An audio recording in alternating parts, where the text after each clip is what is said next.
BBA, BCA, BCom computer కోర్సులో 100% placement లభించే ఏకైక డిగ్రీ కాలేజ్ కూకట్పల్లిలోని ఐక్రియేట్ డిగ్రీ కాలేజ్. నమస్తే, వెల్కమ్ టు సుమన్ టీవీ. సృష్టిలో కొన్ని విషయాలు మనల్ని షాకింగ్ గురి చేస్తూ ఉంటాయి. నమ్మశక్యం కాని అద్భుతాలు, వింతలు చోటు చేసుకుంటూ ఉంటాయి.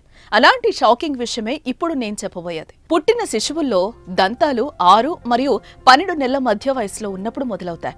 కొన్ని సందర్భాల్లో పాలదంతాలు కొంచెం ముందుగా కూడా కనిపిస్తాయి.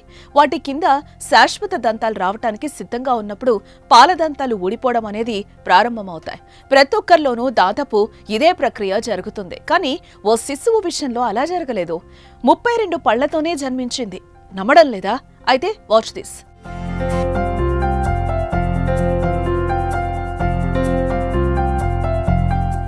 ఇదిగో చూడముచ్చటగా తెల్లని ముత్యాల్లాంటి పళ్లతో చిరునవ్వులు ఒలికిస్తున్న ఈ పాపయే ఇప్పుడు అందర్నీ ఆశ్చర్యానికి గురిచేసింది. 32 దంతాలు కలిగి ఉన్న ఈ పాప వయసు ఎక్కువనుకుంటే పొరపాటే. ఆమె పుట్టినప్పుడే నోటి నిండా చక్కటి దంతవరసతో జన్మించింది.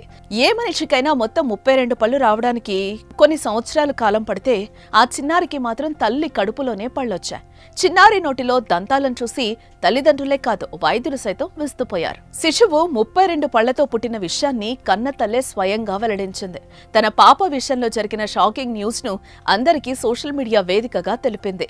అవగాహన రావటానికే ఈ వీడియోను షేర్ చేస్తున్నట్లుగా ఆ చిన్నారి చెప్పారు. పాపకి ప్రస్తుతం ఎలాంటి ఆరోగ్య సమస్య లేదు, చాలా ఆరోగ్యంగా ఉంది. అయితే దంతాలను మాత్రం వైద్యులు తొలగించారు. తల్లి పాలిచ్చేటప్పుడు ఇబ్బంది తలెత్తడంతో పాటు పొరపాటున ఆ చిన్నారికి ఏదైనా జరిగి పన్ను విరిగిపోతే దాన్ని లోపలికి మింగేసే అవకాశం ఉండడంతో ముందు జాగ్రత్తగా డాక్టర్లు పళ్లను తొలగించారు. ఈ పరిస్థితిని చాలా పేర్లతో పిలుస్తున్నప్పటికీ వీటిని ఎక్కువగా నాటల్ టీత్ లేదా బేబీ టీత్ అని అంటారట.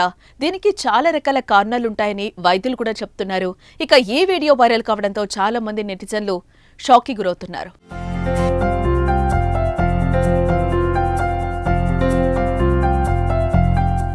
సుమన్ టీవీలో మీ పర్సనల్ అండ్ బిజినెస్ ప్రమోషన్స్ కోసం కింది నెంబర్కి కాంటాక్ట్ చేయండి.